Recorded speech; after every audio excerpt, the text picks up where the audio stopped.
thing. Got it. Good time to hit record. So again, I'll repeat that. A condition of complete simplicity costs nothing less than everything. This isn't like a dabble type of situation. This is for those that are genuinely committed. You want a 10x. It can be easier. It can help you in the areas that I heard Rick alluding to, Dan's passions around freedoms, freedom of time, freedom of money, freedom of relationships, and freedom of purpose. Those are the four quadrants which he sticks that concept of freedom, and he chunks them in that area. We all chunk up our life in some way, shape, or form, and that's not a bad way to look at it. I would say the entrepreneurs, by the way, I've worked with primarily entrepreneurs for the last 2 decades. I've worked with 25,000 intimately, like with Rick over a period of time, about 7,500 from 24 different nations. But our clients as a company as a whole, with my team and my staff, have had 250,000 clients, done about $100 million in business coaching consulting. And each entrepreneur, when asked, why did they start doing what they're doing? A big part of it was about freedoms in some way, shape, or form. So that's a very common, that's not new. So stop thinking. Here's one perspective. Let's talk about this real quick. Have any of you guys noticed when you say something like, I don't know, freedom? Again, what's a freedom that's been infringed upon? We don't have to get all worked up.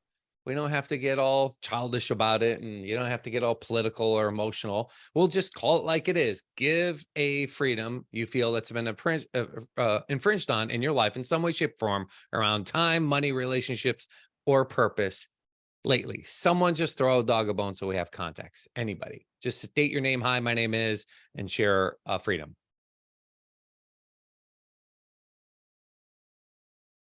My name is Lexi, and we just had a baby, so I like to be able to stay home with my kid.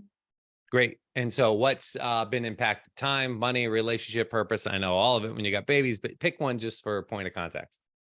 I guess time, because you can't get that back with your kid. Wonderful. Okay, time.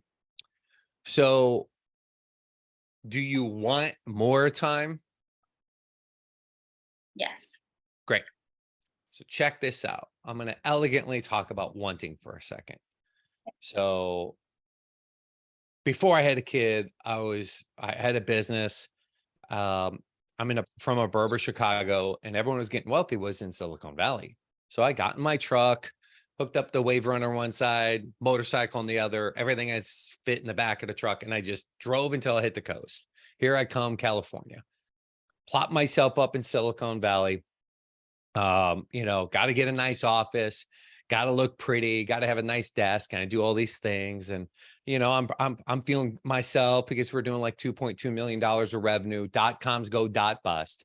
I can't afford an office, let alone a place to sleep. I'm sleeping in a Dodge Ram Quad Cab pickup truck. So after all these frustrations, I find $40,000. Mind you, I don't have 26 bucks to go stay in a Roach Motel, but I find $40,000 because people don't lack resources. You don't lack time. You don't lack money. You lack resourcefulness. And so I found resources that, robbing Peter to pay Paul, 40 grand to hire these guys. And I kept sharing that story with my later partner, but at that time I didn't know him. His name was Chet Holmes. And he goes, Ted, I worked with billionaire Charlie Munger. He's the co-chairman of Berkshire Hathaway with Warren Buffett. You keep saying you want more time, you want more time, want more time. Let me ask you, does Warren Buffett have more time in a day than you? Does anyone have more time in a day than you? No. No. So even the concept of wanting is wanting time, wanting freedom, wanting alignment to your purpose, wanting expansion in your relationship. Is the concept of wanting a place coming from a place of lacking or abundance? Is it coming from a place of weakness or strength?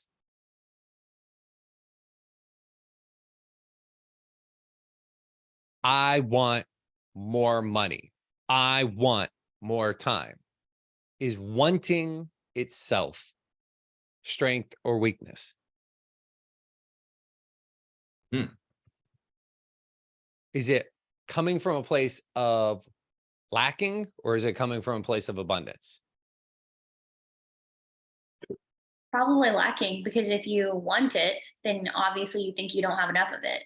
And if you have faith in this thing that's greater than yourself, and you say, I want a thing, can you ever have a thing?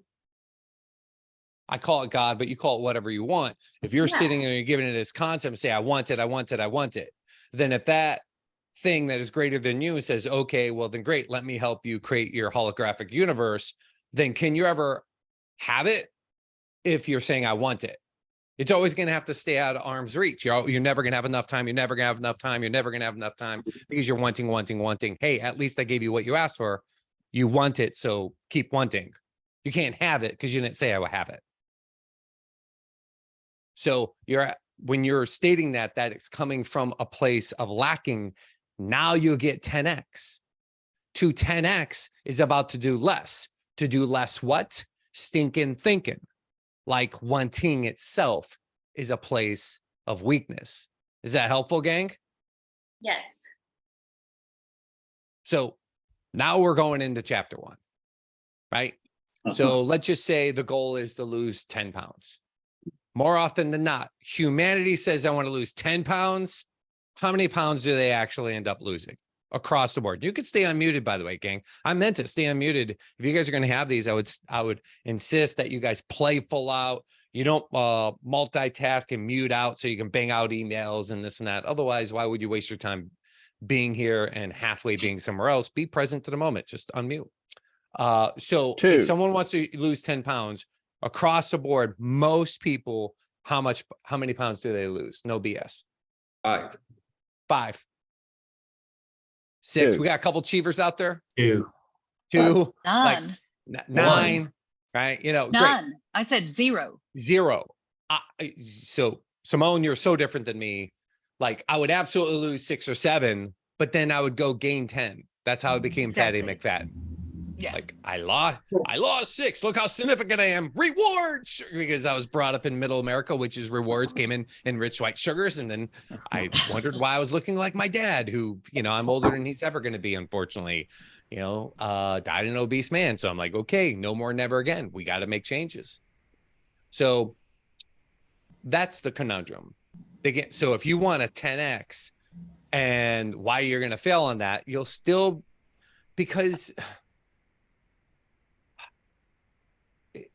how do I say this? Saying you want to lose 10 pounds is the game that gets you stuck in mediocrity. Because somewhere along the line, Kaizen became enough, not a minimal acceptance level. Constant, never-ending incremental improvement is a place that you operate from as a minimal acceptance levels. But minimums become maximums. So you say you want to lose 10, so you end up losing 6, and that's all you ever got. So you're just 2x better than your neighbor. Or my reference, my daddy, God bless his soul. Wonderful man. Still dead, though. Like, no one talks like that. It's like you still get to take lessons of what to do, which I got mostly from him, but also what not to do, and I take those as well. And so the same thing here on 10X.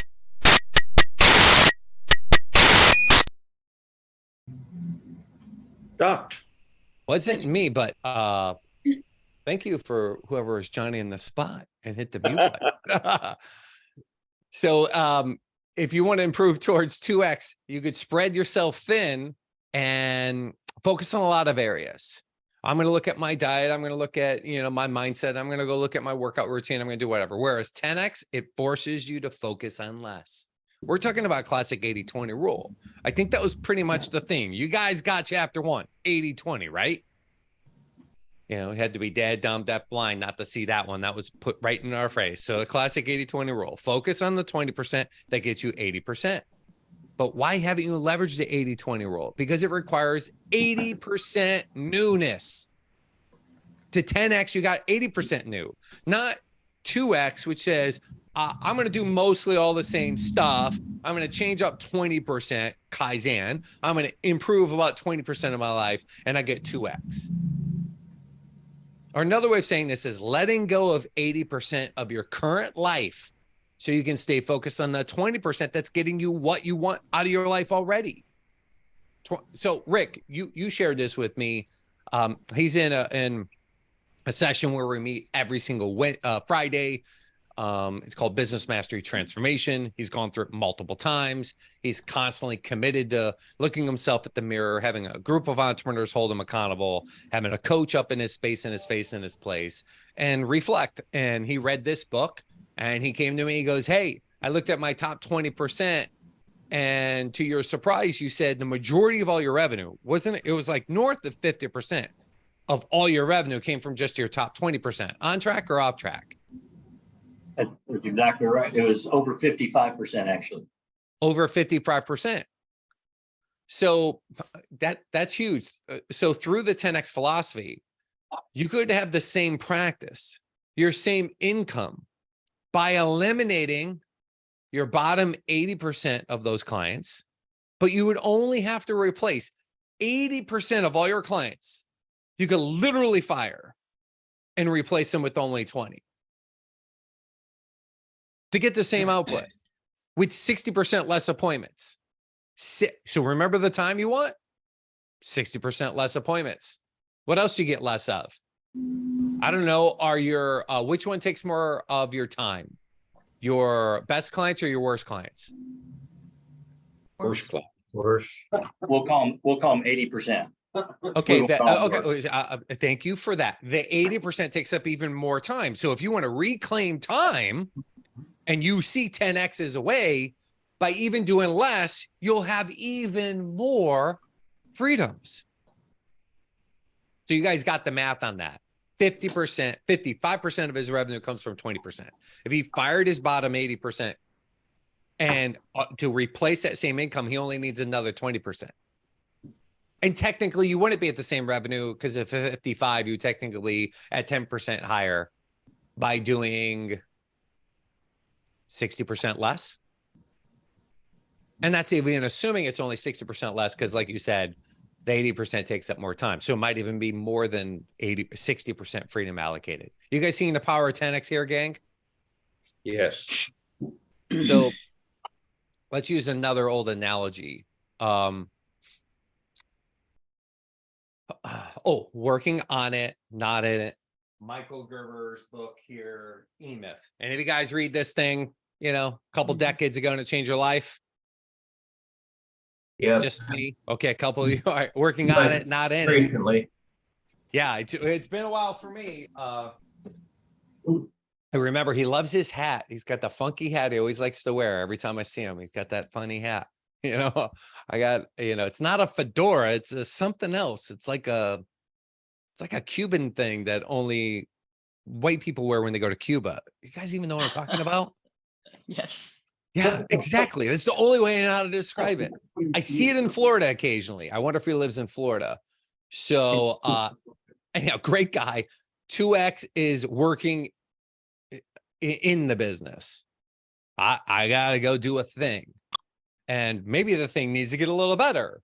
So if I'm going to 2X, because you're not going to do anything X if you change nothing, but, probably it's even going to get worse if you don't touch it. So 2X is I'm going to work in the business. Whereas working on the business, that's the 10X. So a client example, Ron D. Haas. He's CEO of Covenant Eyes. Its design is to help mitigate sex slavery. Any of you guys see the movie recently? Was Sound of Freedom? Yes. Yeah. So I got turned on to Tim Ballard early on, which I think is really classy that Tony Robbins asked Tim to come out and be like, this guy was the guy that was floating me money when I had no money. Like on the DL, Tony was cutting that check. I'll tell you that because he's not bragging like that. He's acting like he learned all about that at our event that we pioneered together called Business Mastery. Is not really the case. It's kind of the case that brought it to the forefront of everyone's awareness. But on the DL, he saw what was happening. So the conundrum, to get upriver, like if you sex slavery, the concept, old analogy is if you see someone in the water, like in this case, it's a child, wouldn't you jump in to save the child's life? But the problem is there's 2 million of them. So you're jumping in the river nonstop to save lives. At what point are you going to change your mindset of 2x? I got to swim faster. I got to work harder. I can save more lives. At what point do you go 10x and say, let's go upriver to see who's throwing the bodies in the water? Make sense? That's what Covenant does. Before they want to go do a thing in reality, they do it virtually. It's called pornography. So the Ron DeHaas starts this company. If you go on the YouTube, you know, he sent me a video. This is 12 years ago. He was working 7-hour-long weeks. He hustled to get his business up to, it was just under 5 million. He, you know, it was about 4.7 when we first had our conversation. You know, he's in his, I think he might have still been in his 60s at the time.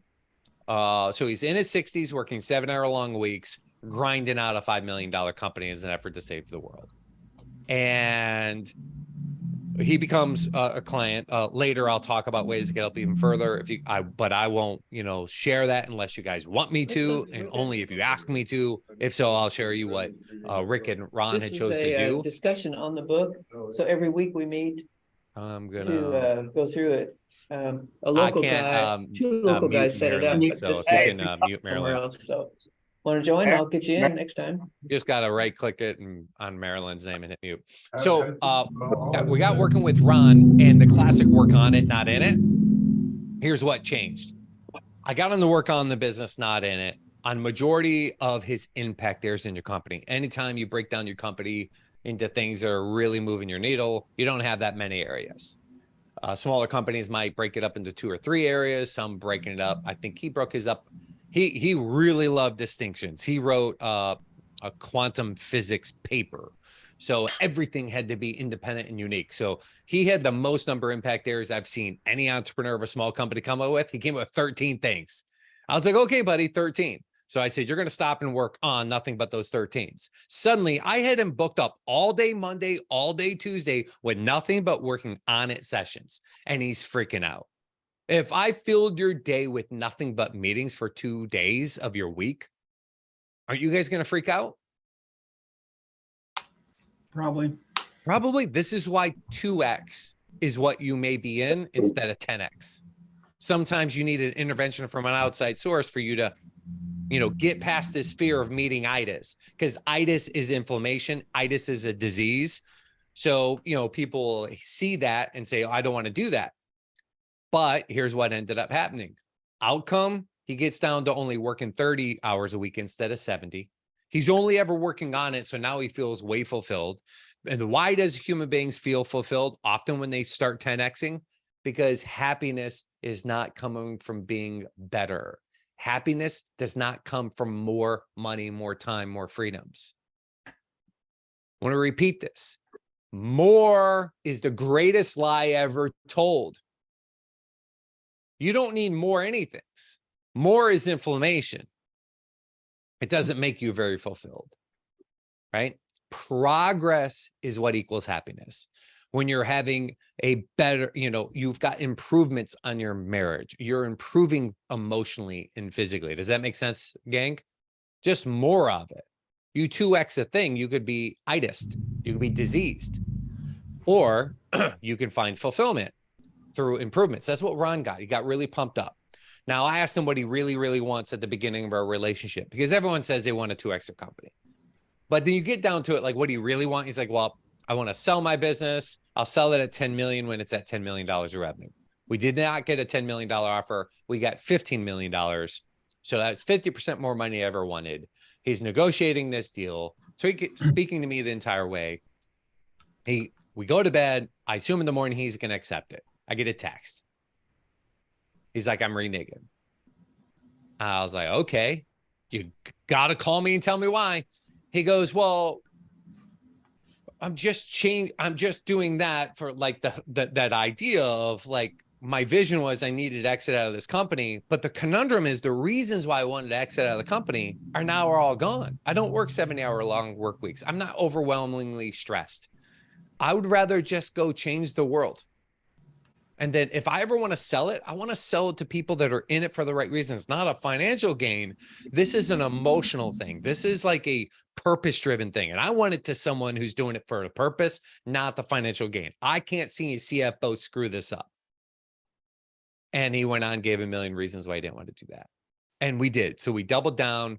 We went in from 2xing to 10xing, got him from ultimately 5 million to 35 million and helped him do the thing. He gives me more credit than I deserve. He drove his CFO, who's retired, deserves all the credit for the ESOP that everyone thinks is completely impossible. So he helped and is the single largest mitigator of sex trafficking on the planet. We're up to, about 6 million human beings. Because if you put sex labor, it's only about 2 million. But when you put into slave labor, you got another 2 million. We have, if you are not aware, I hate to be your buzzkill this morning, but there are 6 million human beings in slavery. That's more human beings that have been on this planet in recorded history. So it wasn't back then, it's now.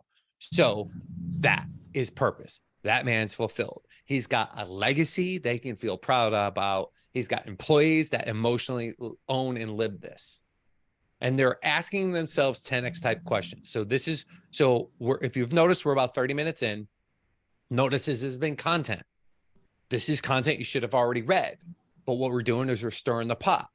Not just kind of stirring the pot, we're adding some emotions, right? Like this is probably a little bit more intense than maybe what you thought you were going to get at 5:30 in the morning or whatever it is, 8 o'clock where you're at, right? Because that's what drives you is emotional fuel. So when Rick's going through this process, it may look something like this. 30 minutes, we're going to be covering content. Okay, I remember that. Oh yeah, I remember. I read that book like 2 weeks ago on this chapter, or I plowed through the whole book in one sitting. I totally forgot that was in that chapter. And then we're going to shift the gear like right now to where we're going into hyper engagements, to where we're going to be able to start looking at contextual situations. We're each going to have times to chat and speak about how 10X is going to impact us. And to kind of energetically put us into that mood, I'm going to start asking some questions. Things that, the book that I reference more in my life than any other book outside of the Bible would be this one, The Ultimate Sales Machine. My late business partner, Chad Holmes, wrote this book. He and I were the ones that did $100 million in business coaching consulting together. So he's my guy in there, and he talks about Dream 100. Any of you guys ever hear of the concept Dream 100? So that was Chad Holmes. Before that, we called it whale hunting. Remember that like 25 years ago? Am I dating myself? What's the language we used for hunting the big dream clients? Like this strategic partner starts referring you clients, you get way more clients you could ever handle. What do you guys call that back in the day? Elephant hunting. What was it? Elephant hunting. Oh, elephant hunting. Whale hunting, elephant hunting. Yeah, we all men love the war, right? We're gonna hunt it. Yeah. So we call it Dream 100. There's only 100 clients that could change your life. Like I don't know how many total clients you got, Rick, but I'm just kind of curious how many physical human beings make up your top 20. So I put them together as families. I've got 86 families. Lo and behold, there's the Dream 100. If all you did, guys, is target your Dream 100. This is not about Rick. This is for all of you. I just have a relationship with Rick, so I know some of this insight. So Dream 100. If he targeted his Dream 100, he gets 10X. Because now instead of replacing it with just 20%, if all he did was 100 dream clients, that would be game changer. Because it's the 20% that moves to 80%, you get an exponential rate of return. What do you, so there's who, so write down, if you guys are taking notes, who, what, how. Isn't that the same fundamental questions? Any single time you get pumped up, fired up, you get motivated a little bit. Maybe you go with me to Tony Robbins, you walk on freaking fire, you're like, yeah. And my daughter went last year and she lost her voice. And she talks like this, 16-year-old, she's fired up. My daughter walked on fire, my son didn't. And it was, emasculating. My son's the only man in the room that can see Tony eye to eye because they're both 6'7". And the big 6'7" wimped out and didn't go on fire because it was all so cerebral. He's so smart. He's trying to scientifically understand, like, and is it hot enough? It's making your feet sweat. So you're actually hydroplaning across the heat. That's not burning my sister's feet. I don't understand this. And so he chose to stay there, and that's okay. That's his breakthrough. But you get to ask her, because trust me, if you 2X, it's not the worst thing in the world. But one thing I failed to say earlier is when you shoot for the moon, at least if you fail, you're amongst the stars. That's what I'm saying here on the who. So who are your affiliates or ideal clients? Boom. The what do you do that produces most of your success? Where, what's Dan call it? The zone of brilliance? Any of you guys familiar with Dan's work? What was that? Unique ability. Unique ability. Unique ability. Yep. So this is what do you do that produces the most success? Your unique ability. You're in your zone. It's effortless for you to do, and it gets you great results. So that's the what. And then the how is, how do you spend 80% of your time? Grinding away, doing your thing, keeping you small at 2X, and distracting you from your 10X. That's right. You need to look in the mirror. I don't have Dancing with the Devil. Is it called Dancing with the Devil? The other book from Think and Grow Rich. I usually can grab it from my bookshelf. I gave it to my niece. She needed to read it. He wrote this book on success, but he also wrote a book at the same time about all the things not to do. This is what to do. The other book was like, what did he write? In fact, he didn't even publish it because he didn't want to get outed at church. His wife influenced him not to publish the book because it called out church, it called out school, it called out the medical community. It's pretty polarized. Ted, yes, it was Outwitting the Devil. Thank you. Outwitting the Devil. Incredible book. Thanks. I said Dancing with the Devil or something. Outwitting the Devil. So it's like, that's what Dan's inviting you to do.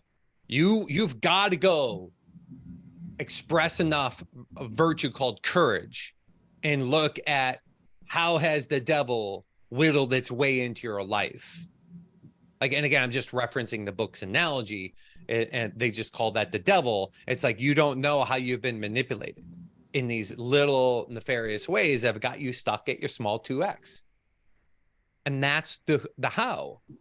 How do I spend my time? So that's what Dan literally wants you to do. That's what, shout out to Ben, wants you to do as well. Ben Hardy. Benjamin wants you to start breaking that down and identifying it. So let's go around the room. Let's look at this here. First of all, who are your dream clients? Raise your hand, state your name. Let's find out who's clear on your dream 100 clients. Who's got this?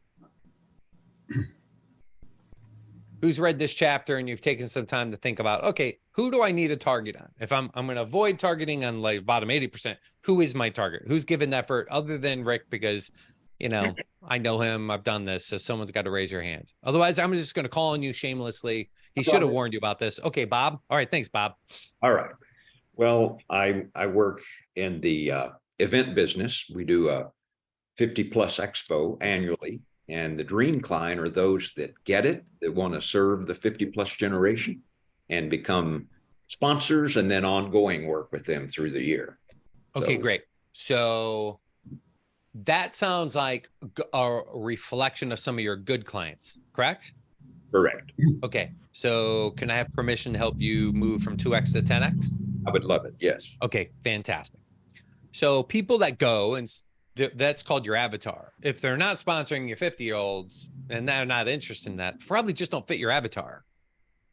So that's still just 2X. So we want to get clear. Avatar, you guys know what I mean by avatar is you've got to be able to articulate who your people are. Right. Bob Miller, burb of Chicago, was blue collar, let's say plumber, but now he runs a plumbing business. He's now 60 years old. He's had business for the last 10 years in this format, but his first wife left him when he was a workaholic, and now he's remarried. He's got kids, and he's never going to do that again.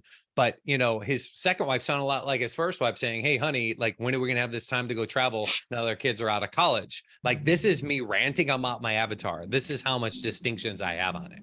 So you want to go and say, okay, I get that they do this, but who is the absolute dream? Who could sponsor your event? Who could run an event? Who already has an event of a flood of people that single-handedly then could be funneled into your world and just 10x your life? Do you have a dream? Have you allowed yourself to even dream and say, what would be the one individual or organization that could change everything? Yes. You have that come to mind, Bob? I've thought about that. Yes. Okay. Who would that be? Or what organization would that be? That would, I don't have a specific industry, but that would be someone with a national presence. Okay. And the number $100,000 comes to mind. Great. So you mean they flippantly sponsor nothing less than 100,000? Right. Yeah, because then it's not because the reason they don't do the 5s and 10s, it doesn't have the big enough of impact. Right. Right. It's like investors, certain investors, like, I don't want to do that. Like, everyone wants to see round. Oh, I don't want to do that. Unless I can get 2 million in on this. I don't, because it's a death by 1,000 paper cuts. You don't know where your money's at. It's spending good money after bad now. So I know you said I haven't thought of it, but if you had to think of it right now, can you think of an organization or individual that easily could do $100,000 minimally and could be a radical dream type of situation for you, Bob? Yes. All right. Who or what organization would that be? That would be, I'm trying to think of the name. I've got several clients that do have national presence. Okay. Give me one, just any one. So AARP is one.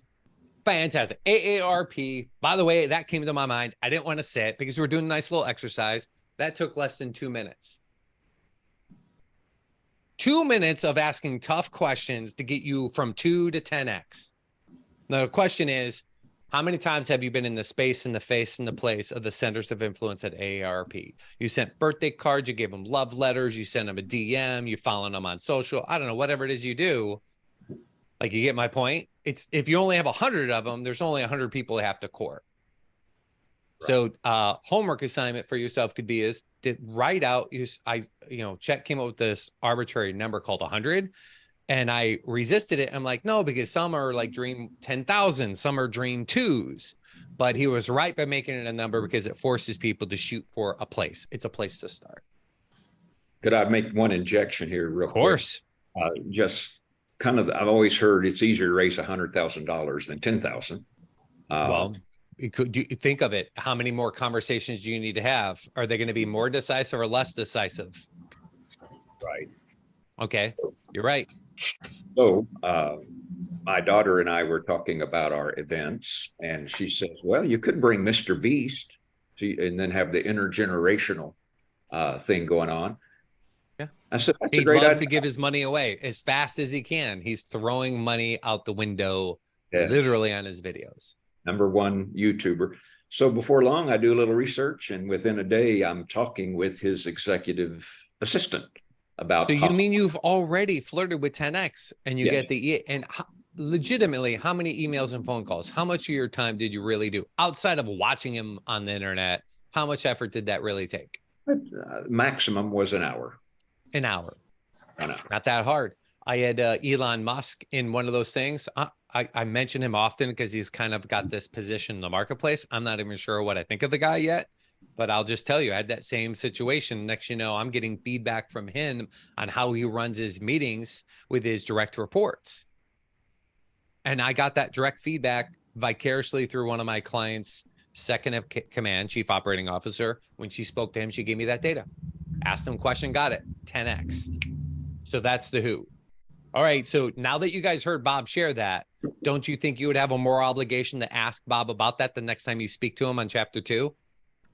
Like, Bob, you got homework. Because if you're not going to sit here and start holding each other accountable, all you're doing is trying to feel significant. You ever Hey, Tony, this? What was that? Tony. Yeah, what? Ted, I was gonna just share. A couple years back, I started doing a podcast, and then we did Zoom calls during COVID. And to your point, I reached out to some very big names, and I didn't know them, had no connection. And you know what? We got some pretty good people from the Tony Hortons of the world, Mike McAllowitz of the world, Bob Berg, guys that Jordan Harbinger, guys that all we did was ask, right? And decided to go after that. And so to your point with Bob, I think even I get challenged by that. But it is, it's interesting how we'll waste our time on lower level things. It's so easy. You make life easy for them.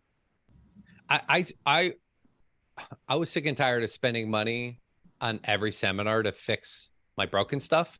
I just decided to go into business partnership with them. You name the guru. I've done it. Like I don't just train on this. I do this myself. Any of you guys fan of Shark Tanks? Anyone ever see the show Shark Tank? It's like a big show. Like it's a ripoff of another show out of the UK called Dragon's Den. Anyhow, the original shark there, Kevin Harrington, he's grown 24 companies from 0 to 100 million, partnering with Kevin Harrington. Although I mentioned Chet Holmes, Robert Allen, 10 books, 2 were #1 New York Times bestsellers, 2.5 years, did Fortune and You. Tony Robbins, not Mr. Motivational alone. I naively thought that guy is a barracuda businessman with $7 billion. That's 7 billion with a B in businesses combined. Any of you guys super strategist into J. Abraham? Like if you ever worked on your marketing, you're probably like an unknown stepchild to J. Abraham. Any of you guys familiar with Jolly the Green Giant, Tony the Tiger, Fly the Friendly Skies, Marlboro Country for Marlboro brand cigarettes? Any of you guys remember that OG stuff? His name was Jay Levinson, rest in peace. He was my first business partner, my first Dream 100 in serving audiences like this. So yeah, find those who. There's a whole book on it. Ben and Dan, the book that came before 10X is easier than 2X. Any of you guys read the Who, Not What? Well, is that the title? Who, Not How. Yeah. Who, Not How? Yeah. Who, Not How? Okay. So let's go to what? Who's got, by the way, shout out to you, Bob, for stepping up, expressing the courage. Like kudos for you. Like we all do that. We all live in a 2X bubble. And we don't want to raise our hand and speak up, for those who have been doing it, shout out. So what do you do that's got you in your zone of brilliance? Who's aware of your what? I do this, it's effortless. I do this and I'm 10 times better than the next person. Like when I am what? What is it you're doing that makes you you're in your zone, man? Who's got one? Oh, if I don't see a hand go up, I'm going to call on Mark. I got 2 marks. All right, Blake, saved you. So, all right, Blake, what is your what? Where's your zone of brilliance at? So I work for Preserving. We got a wood rot repair business. I was previously a technician, so my what is doing the work. Yeah. Basically, when I get in and start doing it, talking to the customer, explaining it, that's my what. That's what I'm really good at. Well, are you the only worker? That's yeah, good. I'm fresh, so I'm the only one at the business right now. So I just started the franchise. Yeah. So as you start and look at that, you're going to want to see where, even when you're doing the thing, what about the work specifically has you clearly in your USP, unique selling proposition, that clearly differentiates you from anyone else. So when we use vague words like work, most of us can't even articulate what work means. We share it with each other, and I'm going to get 13 different descriptions here. Does that make sense, everyone? So we want to get specific. So now I'm going to call out a Mark. How about let's go to Mark G. Got a couple of Marks. I'll start with Mark G and I go to Mark L. So Mark G, give me an example of something specific that when I do this, I am absolutely in my zone of brilliance. What's yours? I'm a CPA, so when I understand my client's vision and maybe issue that they're facing, so when I can apply my years of experience and expertise and solve their problem, kind of to focus on and get down to that, not necessarily the work of that, but that applying all of the just time and experience that I've had and understanding fully their issue and seeing them carry that through and succeed. I think I get how you feel, you know, all the client engagements I have, somewhere in my brain, they take like third dimensional space. And when people tell me their challenges, I'll often cut them off before they even finish, because they told me they're A, where they're at. They told me they're Z, where they want to be. And now all they want to do is talk about the story, but I already got it solved for them. Like that kind of thing, like quick, fast, like bink, bink, bink, bink. Oh, that. So strategic insight. So great. How, you know, you're thinking of that going, okay, great. If I'm going to clear out 80% of my life, hopefully it's so you can do some of that zone of brilliance work. Because Well, exactly. And however, I get stuck in the trenches, right? And so, all right, so no one's that's what's stuck, but speaking to let's me talk here. about being stuck in the trenches. Watch the words. We use words that justify the stuckness. I'm stuck in the trenches. Like, okay, so let's have fun. We're going to lightheartedly talk about it. Thank you for being the first one to go there, and let's dance with that. So what's the one thing that loves to get you hooked? Like, you choose agony every single time. What is it? What's it take? A phone call to get you unhook you? Your client complaining? Is it emails? Is it phone call? Like, what hooks you, Mark? How do you go jump in willingly, both feet into the trenches? Because no one can do it better than me. Even though it's not your zone of brilliance, you go to do some ridiculousness that you know you could have delegated away years ago. What is it, Mark? Yeah, it's all of that. Just getting sucked in and just saying, well, okay, I'll take care of this instead of delegating it. I mean, I think that's one of my downfalls, is the delegation issue. All right. Great. I haven't shared a slide today. Will you guys mind if I just show a slide here real quick? Of course. So I don't know if there was like a written rule that we can't be showing any slides here today. But if you guys are open to it, I'll go ahead and maybe break the rule. I don't know if that was a thing or not, but here it is. Let's just real quick. Why do you guys do it? By the way, is he the only one that has that situation where he gets reactive? Is he alone in that? Yes or no? No. Okay. So so tell me if I'm right or wrong. Energy flows where attention goes. So she says she's got babies. What's the number one way those babies grab her attention? They cry. That's right. So that's exactly what's happening to him. Every single time he hears a cry, he jumps in like a rock star. I want to be clear. When they're children, they cry. But when your children grow up, at what age do you kind of get sick and tired of their crying just to grab mommy and daddy's attention? At what age? Do you got 26-year-olds still crying and you're like, oh, baby, let me save it for you? Do you got children at 26 still living at your basement? Is that you? At some point, you're like, that's codependent dysfunctional. At what age is it not okay for your kid to be whining? You guys don't have an age? Yeah, like 2. I don't know. I was going to say 2. 2. Okay, Yes. 2. Right around 2, 3, you do this. Walking down, you know what whiners get? What? Whiners get nothing. Am I the only one who had a little songy stance? Little whiners get nothing. So every time they whine, you know what whiners get? And we'd all sing it. Whiners get nothing. And we just keep walking, right? But you somehow, you get a whiner called a client and you're jumping in like a rock star. Why do you do it? Because you're addicted to it. Why? What's the addiction? You're super solver, right? Society is addicted to being significant right now. The easiest way for you to be significant is to have a problem. Now, entrepreneurs who don't see themselves as victims, well, if there's a victim that has to exist in society, then that means you have to be a what? Give me an archetype you have to be. I put it on a screen. Superman.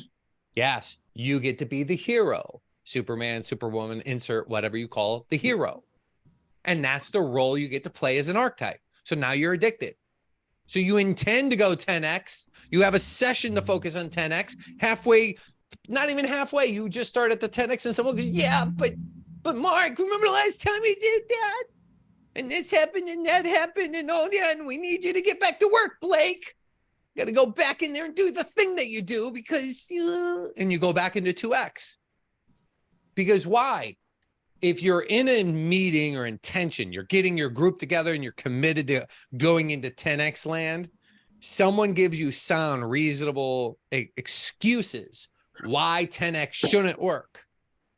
If someone gives you a problem and you're focused on a dream, Which one do you typically react to? Problem. Well, The the problem. Yeah. So what's in charge? The reptilian part of the brain, freeze, fight, flight, faint, or high level thinking neofrontal cortex? If you react to the problem, what's in charge? That reptilian brain Yes. or neofrontal cortex, high level thinking? So Fear you're or acting flight. like, The reptilian. yeah, you're acting like a snake. That's pretty small. You're addicted to it though, because you're better at it than most. So you've got to stop your God admit meetings. My challenge to you is to stop your God admit meetings. In some way, shape, or form, I get sucked in. You don't get sucked in. Someone just comes to you in some way and says, hey, do you got a minute? So how do you get God a minute's approaching you, Mark? Say again, how does someone break into your day and suck you into the trenches where you get stuck? These are the words that you gave us. Remember, words can be limiting in their nature. That's why I'm making an issue of it. So you don't repeat them again, because they're sophomoric ways. You stay at 2x. So, well, how do you get sucked in? What literally happens? Phone calls, emails, knocking on your door. How do they hijack your day so you can be Superman? any of those things, just things come up that not necessarily I should be dealing with, but yet instead of saying, hey, so it's let's not even happening to you. You're looking for it. You're like a dog on a hunt. So look at how proud he's smiling. Yes, I am. Yes, I'm that guy. I'm here to fix things. I'm the fixer. I'm the super solver. I'm better at solving than most people. So now you know why you're stuck at 2x significance. Right? So makes sense. We get to eat a little humble pie and recognize that's actually playing pretty small. You could add a monkey, a dog, react like that. Right? We want to be able to go up and tap into something. 10x would be like getting your heart and your mind, your pineal gland, your heart in alignment to now you're like living on purpose, not reactionary, but you're creating a life by your own design. You guys feeling this little intervention? So again, the first 30 minutes content, second 30 minutes is like, again, I'm not trying to push belief systems, but I'll call them like come to Jesus moments. So we can start just being like, hey, how about this? How about that? How about that? Because have you noticed, like, we're doing this with Mark, but you notice it's so much easier to see in ourselves when we're really talking about Mark instead of about us. And this whole thing could have been more impactful to everyone who listened than actually Mark himself. Do you guys notice that one? So you committing to doing these things, getting together every single week, sometimes listening to someone else express their conundrum, it creates even a safer space for you to find your own breakthrough because you're not underneath the looking glass. Make sense? That's the power of this type of environment. You guys have chose well. So now if you're going to shift the gear, it's time to start asking for assistance. You start asking for ways people can help you. Who has a clear and present, like, ask, you should be asking, like, if I only ever did this. So what's where do you need help? Like, is there someone in this room like, hey, can you help me with this? Is there someone you need? Who's got an ask bubbling? And you've been taught, don't ask, yet a closed mouth doesn't get fed. You think billionaires ask when they're raising funds for mitigating things, right? Where there wasn't that much of an ask. It wasn't arrogant, braggadocious, look how significant we are. That movie was not that great of a movie, like quality wise. Sound of Freedom was like, Bob, you saw it. Wasn't it like a B-level movie? Like quality wise, like no BS. You could tell it was made on the cheap, right, Bob? Yes. It's made years ago, sitting on a shelf. Yeah. Right? And yet it crushed movies that had 10x the budget. With a franchise that we all loved. How many of us loved Indiana Jones? Yeah. We loved that movie. That original movie was awesome. But many of you were like me. You didn't bother to watch that because that was just raking in the money. Because we remember on David Letterman, like, I'll do it if you show me the money. You just know it's a money grab. It's boring. It's going to stink. So you didn't go see it. So who's got to ask? I know I need help. So who's willing to raise your hand and ask for assistance? Who's got one? Hi, little babies. Sorry, daddy and me can't not. I see. will.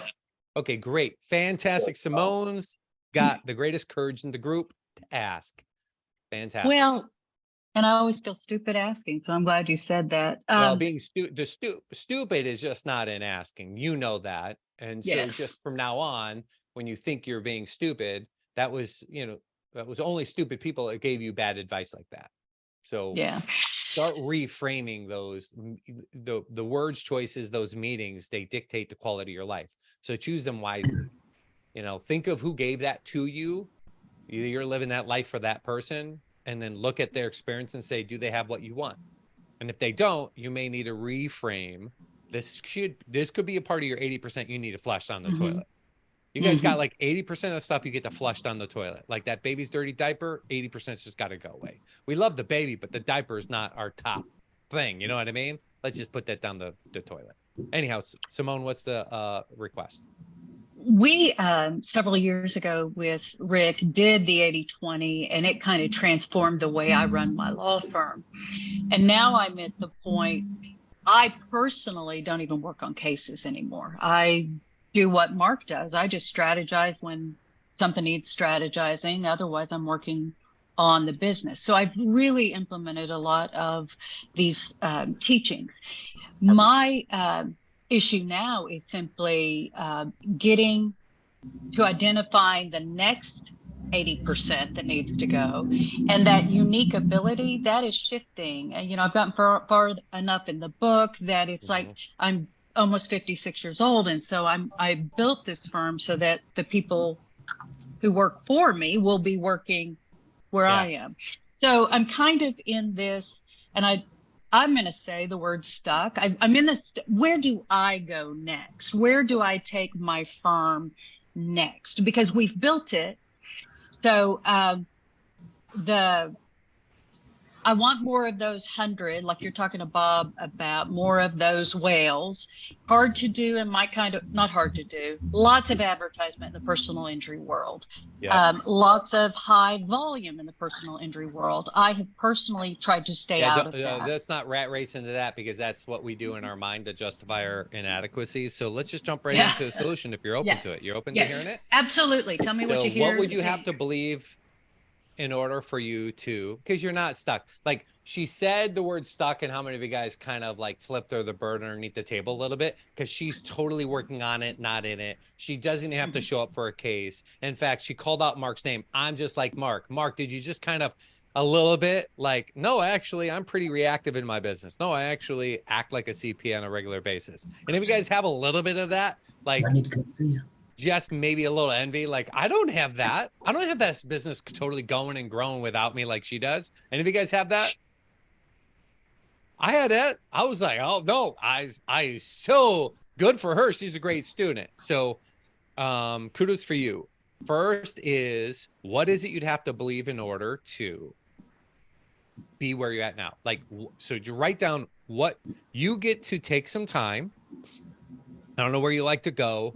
So I change my environment, because it's a form of a strategic innovation. New voices, but new environments is one of the 5 forms of strategic innovation. So I'll put myself in a new physical environment and grab my journal with my pen, and I'll write down, okay, so what would I have to believe in order to? And so that's your current state of beingness, okay? And then here's what you get to do. I get to write out, what would I have to believe in order to 10x? And just take some time, just allow yourself to recognize the new belief structure you may need to be able to hold a 10x in your mind's eye. Because you're obviously really good. You took the who, not what, or whatever the title was. You took that to heart. You took action on it. You now have the dream that everyone wants. Your leaders creating leaders, so you're doing a great job there. So you're going to have a great legacy, but you're shifting a gear. You're not stuck. You're just in a gear. You forgot you're in a manual. You got to press in the clutch and shift a gear, but you have to choose what that gear is in advance. So take some time and write out what that gear looks like. This isn't the first time you shifted a gear, right? Not at all. And when you shifted the gear into the who, not what, and you found people to do the cases that you used to do manually, Did you get freedom of time? Did you find new freedom Oh of yeah. flex? Right. Oh yeah. So Yeah, that and in fact, I'm bored. So I want something more. Yeah. there's exactly right. So because you shift it, it gave you freedom. But the conundrum is you want to stay in that gear and just drift. Drifting does not, you got more time and more money, and more is not equal fulfillment. That's the greatest lie ever told. Progress is. And you know you need to progress and shift a gear. Write down what would you have to believe. Is that helpful? It is. Thank you. Has this been helpful for everyone? Do you generally like this type of stuff? Yes. Yeah. Great So job, Ted. yeah. Now, Definitely. would you guys like me to share how it could help even further, or do you guys are you guys good to be able to keep doing what you're doing? Duh. I'm open. Meaning I have ways that you guys can get involved, specifically what I do. If you guys would like to learn how it could help even further, if so, just go ahead and say yes and raise your hand so I can see on the screen if I want to do it. Okay. All right. Well, it looks like majority. Sorry, Michael. If you don't want to hear it, please forgive me. I'll just ignore everything I'm about to say. But it's just going to serve the greater good of this group. Have any of you guys been to my events already called Business Mastery? Spent 10 grand, locked yourself in a room for 10 days or 5 days. And we did like 12, 13, 14 hour, 16-hour long days. So that's the way we would do it. We'd say, hop on a plane, come out to Las Vegas, and we would spend that, 5-day session with you. Why do we do 5-day immersion settings? Because I trusted you as far as I could throw you that you would do this working on it on your own, right? Because you got, like Mark said, he could get sucked in. All he needs is a client to call and complain, a staff, or she might have a kid show up, and now we're reacting again. So in that little bubble, we can control it. But the problem with that model is there's 2,000 people in a room. So, and another problem with that model is, hi, nice to meet you. Do you got $10,000 and a week of your life to commit to us? Do you guys see how that's a pretty tall order for a stepping stone? I wrote an entire book on this, by the way. If you guys are interested in that, email me. I'll gift it to you. I won't sell to you as a just thanks to Rick. I'll gift that to you. If you ever want to use education-based marketing, expand your reach, leveraging education-based marketing, I just happen to master that, and I wrote a book on it. So I'll get you my manuscript, no problem. So what we figured out was I needed strategic innovation. I needed to change their approach, because it didn't matter how many microphones I put in the audience, how much time I spend in Q&A. I couldn't reach everyone. There's thousands of people in a room. So I knew I wanted it, but I didn't get it on my own. September 11th forced my hand.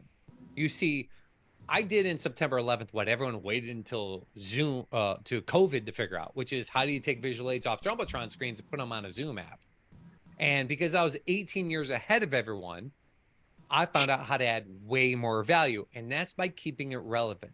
Meaning the secret is I got to boil it down to about 12 business owners, a very small, intimate group. That way I can speak with every single participant. I find out what everyone's challenges are. And if you find someone's challenge and you find the challenge behind the challenge, well, you can solve that right on the spot. And this is something I've been doing now for a couple of decades, but I'd be remiss if I didn't mention there's a nice ancillary benefit that comes from this type of format, which is you might learn as much from the other business owners as you do the content itself. I mean, I could have said that better. A wise person learns from anyone, a fool from no one. Have any of you guys noticed that here today? Someone brought up something, had the courage to speak up, and then you picked up a little distinction and started taking notes on things that they asked about. You guys notice that today? Happens all the time, especially if you have an environment. This isn't the environment, but the environment we control fosters that exact thing. We have people asking things maybe you never thought of asking before. So I have presenters that facilitate this, but because you're a friend of Rick's, you're a friend of mine. I will be the one to personally facilitate this, so you don't have to worry about getting sent down to, my newest trainer called Joe Schmuckatelli kind of thing. So I know some people care about that. So within the VIP circle with Rick, you guys guarantee it's me that's going to facilitate that. And then the purpose is you're going to have a CEO skill upgrade right on the spot. Meaning, as you go through this experience, you should be customizing the information to your unique given situation, and just ask questions that are relevant to your circumstance by saying the words, "Hey, Ted." And I go, "Yeah, Daxton? Yeah. Randy? Yeah. Sarah? And we just tackle it right on the spot. So bottom line, I want to be clear. This is not a seminar model. You're not flying to Las Vegas. Now you don't have airfare. You don't have hotel expenses. We're on tools like this, Zoom. So I don't need 5 days. I don't need all day. I need just a morning, a little segment of a morning or an afternoon for you to find profound breakthroughs. 2.5 hours to learn how you better market, how you better manage, how you better sell, right from the comfort of your home or office chair. And then as a business model on my end, well, I don't have to charge 10 grand because I don't have billionaires coming on the stage that I had to pay handsomely to show up. I don't have rock stars on stage. Just having any of you got who was in the event business? Bob, was it? So Yes. when I'm in Vegas and I need to serve you a cup of coffee, legally I'm bound to use prevailing wage employees, and they would have to serve you a cup of coffee. Cost me $24 for a cup of Joe, people. Bring your 50-cent cup of coffee to the party on Zoom, and the reduced amount is only $250. You know, Rick's got that to where we make it nice, simple, and easy. We're not here, hi, nice to meet you. You guys all thought because you heard of Dan Sullivan, you know his program's 25 grand. You thought I was going to come here and say, hey, do you got 25 grand? No way. Rick's got your back. He wanted to make sure if I offered anything, I offered something that could be a profound value, but ridiculously inexpensive because he didn't want it to feel like that was that environment. So $250 never stopped anyone. But what it can stop you is the 2.5 hour request, because the most valuable asset you have is your time. And if you haven't picked up on this yet, I'm born and raised out of Aburba, Chicago.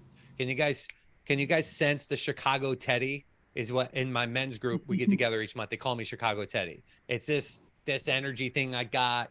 I call it like it is fast. Any of you guys from Aburba, Chicago? Do we all talk like this? Kind of fast little, like a little thing. There's the thing to it. I'm aware of it. You know, and so from that, it can sound salesy a little bit. Like when someone talks fast, doesn't it sound a little salesy? So but I'm from the middle of America, so you got to put your money where your mouth is. And I do that to this day. Shout out to Jay Bram. He really taught me this. He gave it the name called risk reversal, meaning you don't know if a workshop is going to be of value until after you participate in it. So that's where I put the guarantee. After you attend this workshop, it's titled The Ultimate Business Breakthrough Experience. If it's not profound or one of the best 2.5 hours you've ever spent to build and strengthen your company, tell me to go pound sand. I'll give you back every single penny you paid to participate. But that's just not going to happen. I mean, I don't want to sound arrogant in stating that. It's just after doing this, you know, for 20 years, I've hosted over 2,000 of these workshops. I'm just confident in my heart that my staff, let alone myself, we're just not going to break our stride anytime soon. Does that sound like a pretty good way of holding ourselves accountable, gang? How many weeks did you say, Ted?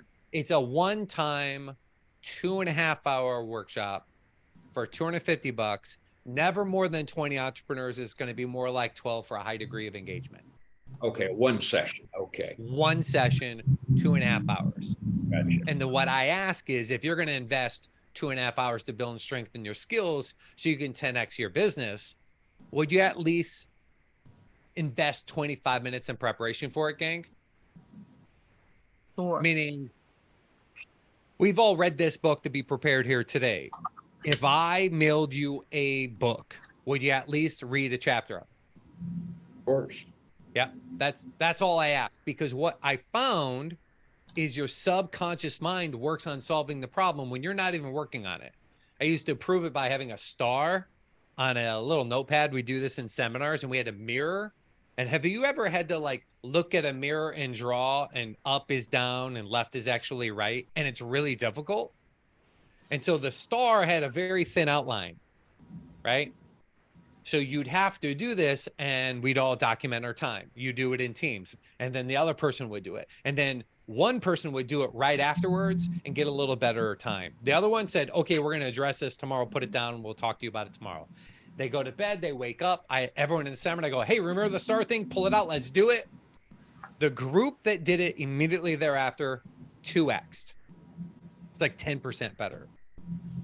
But what happened is, by sleeping on it, they never thought on it again.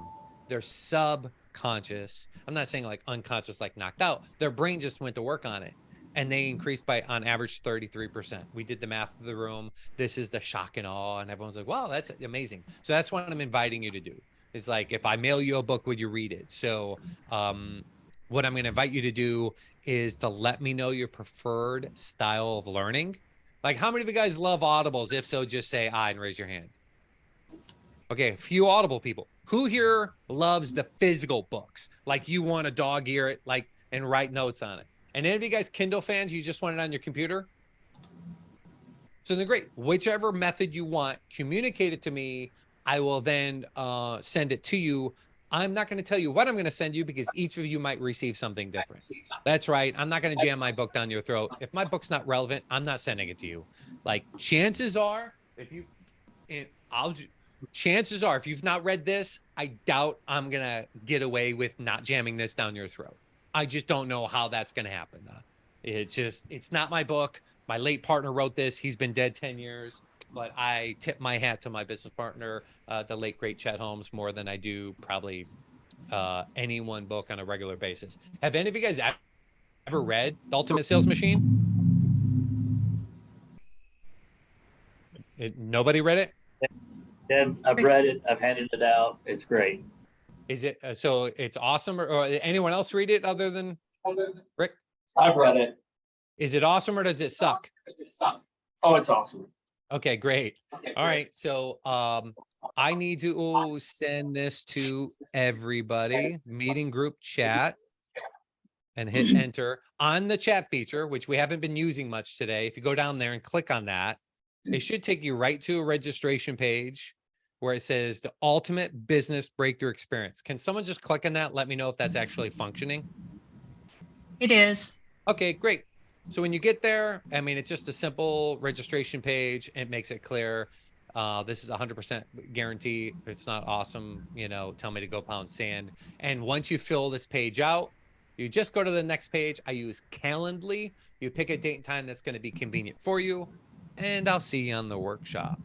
How many of you, by the way, let me just ask you, does this sound like a really good next best step as a way for me to best to help serve you is to find something freakishly inexpensive, but hyper focused on the biggest impact area that you have? Does that sound like a good plan, gang? Definitely. If you don't want to participate, you don't have to.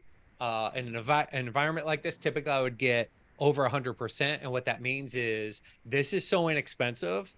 So historically, I'd have every single person register for this because it's so cheap. But I like to live in life in a 10x. So 10x was more than 100%. How do you get more than 100%? How do you get more than 100% mathematically? I went to Purdue University for electrical engineering. It's basically a mathematics degree. How do you get over 100%? Leverage. Leverage. Someone here has a colleague you trust, respect, you love, and you're sick and tired of them always complaining to you, or you love them enough and you want to help them find a way to break through. And they're like, I need a little bit of something in my life. And if that came to your mind, go through this for yourself. Watch this. Buy them this workshop for $250. You will feel better about purchasing them that than you will yourself. It's weird. I don't get it. But I know the power of it, power of contribution. It sounds self-serving coming from me because I'm asking you to place another order. I want to be clear. We're not getting wealthy in $250. You know, I'm upside down on that, but I'm happy to facilitate it because I'm grateful that Rick took the time to invite me to be a part of your first experience here today. And, you know, really appreciate it. So thanks for having me here. Was this a good way to kick off the session, gang? Sure. All right. So as you're filling these out, can we go around the room, Rick, and wrap this up and make sure everyone's getting the support they need? They're emailing each other because you probably had, I'm right on time with 10 minutes left to make sure you can cross T's, dot I's as a closing, you know, statements. Do you got stuff you want to make a statement about or questions you ask? Yeah, I appreciate it. First of all, Ted, thank you. Matter of fact, I'm not really happy with you right now because I don't know how I'm going to kick off week 2. Oh, you're going to crush it. Are you kidding me? We all know how great you are. We're all here because of you. Yeah, well, and here's the thing. So those that know me, those that have been around my circle, know that really I'm about helping people succeed. I'm a value guy. I'm always looking for not just what I can do to solve, but who needs to be connected, right? And so when you have resources, you want to bring those resources. But what hit me most is, as business owners, we can sit back and go, look, the economy is messy right now. The political scene is messy. Hey, it's Oklahoma. I can't 10X, right? Or AI is coming, blah, blah, blah. What I got thinking is, what's that uncomfortable 10X to you? Because you all have it. We all have it inside of us. We're afraid to talk to our friends about it. We would never talk about it out loud. The only place you're going to be able to really experiment with that and get the resources and the support is to be around people that want the same thing. And the one thing you learn as you get older, it is not about the money. It is not about the money. It's bigger than that. So that's why I brought this out. I encourage you to think about, what that 10X is this week as you kind of digest this first chapter. Go back and read it. If you got the audio, listen to it. Take Ted up on his offer. I didn't know what Ted was going to offer you. I just knew the expertise he would bring. I've been a part of that. If that's he's to be clear, if he gives testimonials, no, he spent a lot more than $250 over the years. I mean, he's been a client several times. So we have lots of ways to help even further, but I don't want to mislead people thinking for only $250 you went through all these breakthroughs, Rick. That was great. Yeah, I'm telling you, that's good. But I would tell you, if it doesn't vibe with you, you're okay with that. Come back next week. If it does, I'm just going to tell you, you go tell me what you see. You experience it, then you tell me. But with that, I think I would just encourage you to look at chapter 2 for next week. We get into the quality of everything we do. And again, I think that goes right into this. It's how we do everything, or how we do anything is how we do everything, right? And it's a challenging thing as we go through these steps. And so I hope it's been beneficial. What I ask is that you email me any questions, any feedback, any comments. And you know what? If you've got a business owner that you think, hey, maybe they missed this week, but they'd get a lot out of this, please spread the word. We've got, I think we got capacity for 100 on these Zoom calls. It doesn't cost anything from that perspective. And so, Ted, that's kind of my view. Let's go around. Any closing thoughts that anybody has? The way to do closing thoughts that could be of value is to ask, what's your single, who's not spoken today? Michael Ward, single greatest valuable element that was brought up here today that you picked up on. What was the most valuable thing for you personally? I think you said it earlier, Ted, was the opportunity to hear like-minded and similar situations. We're probably all in different industries, but the scenarios are still relevant. So to watch kind of that dialogue and then internally digest what that means, I think that was very beneficial. Wonderful. So you've got this built in. So make sure you either A, show up next week, or if you want to be with Rick and I, use the link and get in there. Who here knows Michael really well? Any of you guys friends with Michael? Someone who, I don't think you'll get a lot of Bob, hands on that. I saw a finger go up with Bob. Bob, if you can, just send him a little text or a DM and, be a loving guy and just ask him. Hold your brother accountable. Hey, what environment did you get rid of that's not serving you at the highest level, right? And what environment did you commit to put yourself in, right? Do that for him. Sometimes it just takes a person to ask. I just got back from Vegas, hanging out with great entrepreneurs. I would have not gone if I didn't have a buddy that cared enough for me in my men's group. I had one for 2.5 years, and he invited me to come to his 50th birthday and hang out with his buddies. And I was kind of on the outside, but it was exactly what I needed. So sometimes you just need a brother to do that for you. So get his back. Daxon, how about yourself? Most valuable thing out of everything that we covered here today?